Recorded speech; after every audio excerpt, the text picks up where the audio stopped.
there, buddies. We are, meanwhile, at the same time, seeing Lings and Hydras and Roaches stream into the main of Aeolus. So Aeolus has been caught out of position here by taking out the expansion. Huge damage by Aeolus to take out this gold expansion, but his main army is only just now on the move. So good exploitation of how immobile Terran Mech is, which is exactly what you got to do. You got to catch Terran out of position as much as possible.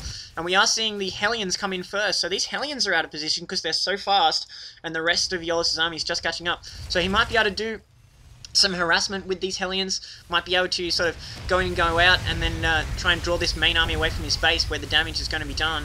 These siege tanks really need to siege up. They're going to work on this Hydra Roach army, but the Hydra Roach army is starting to melt these Hellions. The Thors are providing a lot of damage, and these siege tanks aren't sieging. They're going to go down. We're down to just 2 siege tanks now, and we are seeing this wall of Thors kick in though. So even though the siege tanks didn't siege up, they took all the punishment while the Thors were just free to mop this army up. And the huge extended range on these Thors, proving the distance maker there. There's not much left in the way of Teshuva's base here, so good choice by Aeolus to send his remaining army straight in. I like the play from Teshuva, it was very aggressive, but now we see Aeolus' army streaming into his base. We're probably going to see reinforcements as soon as he does get some minerals online. So Teshuva's in a bad situation here. He has to have reinforcements coming in, but they've got a rally point that wasn't so great, and they are working on this first tank. Now they're working on the second tank, trying to bring it down. They will bring it down, but the Thors, once again, all 4 of them, going to work on these Overlords. They were working on these Roaches. We saw a couple of them survive and burrow there, but this Hellion is still alive somehow.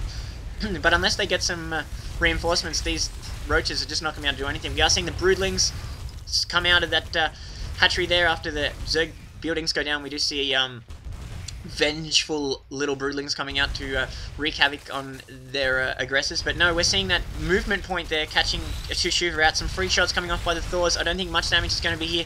Even the drones getting involved here and trying desperately to do whatever he can to this massive Thor, but that's not going to be enough. Teshuva recognizes his situation. Even though he had another base coming online down to the south, he was crushed there by this heavy metal build. So good play there by Aeolus. I do like the way Teshuva recognized he couldn't capture this strong point and went after Aeolus' base, so he did catch Aeolus out of position there, but Aeolus just too strong for him. His mixed metal build really well there. So yeah, another good game, and that's all from us, so adios.